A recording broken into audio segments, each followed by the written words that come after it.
के झोला एक दिन जाएला परिसराग टोला। धनरे परमेश्वर की बनाई मनुष्य चोला एक दिन जाएला परिसराग टोला रे।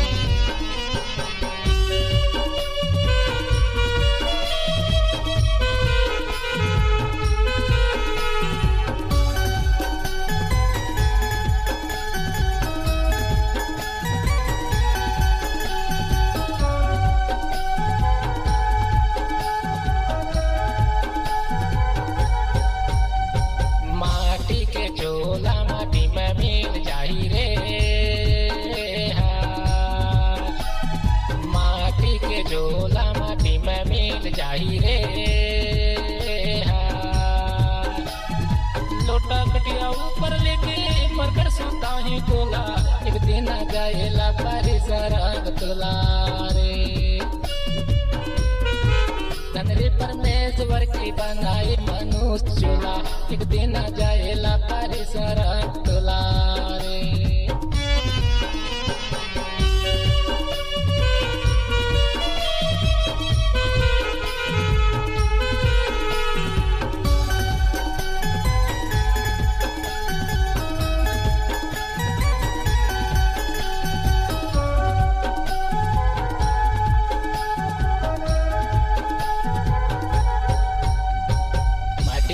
वना संगी माटी के बिछौना रे माटी के वना संगी माटी के बिछौना रे एक दिन माटी के चोला माटी में मिल जाही एक दिन जाएला परिसराग टोला रे। धनरे परमेश्वर की बनाई मनुष्य चोला एक दिन जाएला परिसराग टोला रे।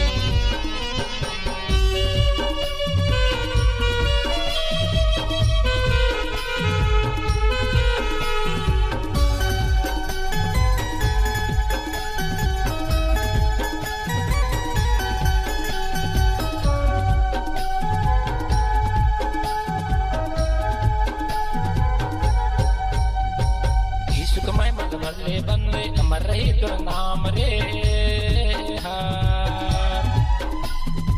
सुखमय बदले बंदे अमर रही तो नाम रे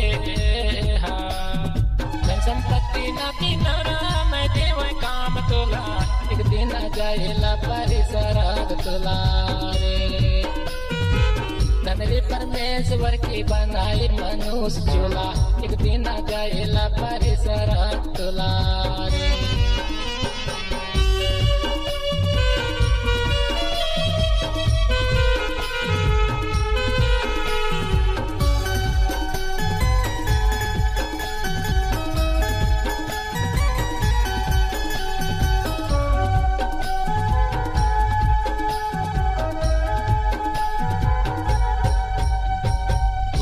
बेलाग जिला मंडला प्रसिद्ध नाव रे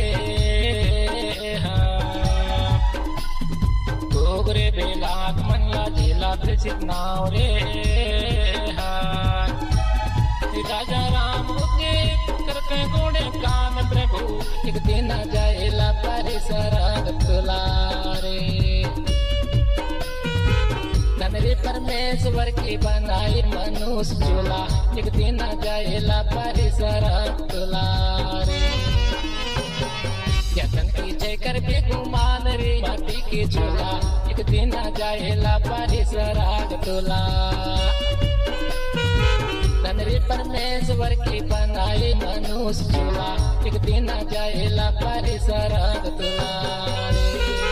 धनरे परमेश्वर की बनाई मनुष्य चोला एक दिन जाएला परिसराग टोला रे।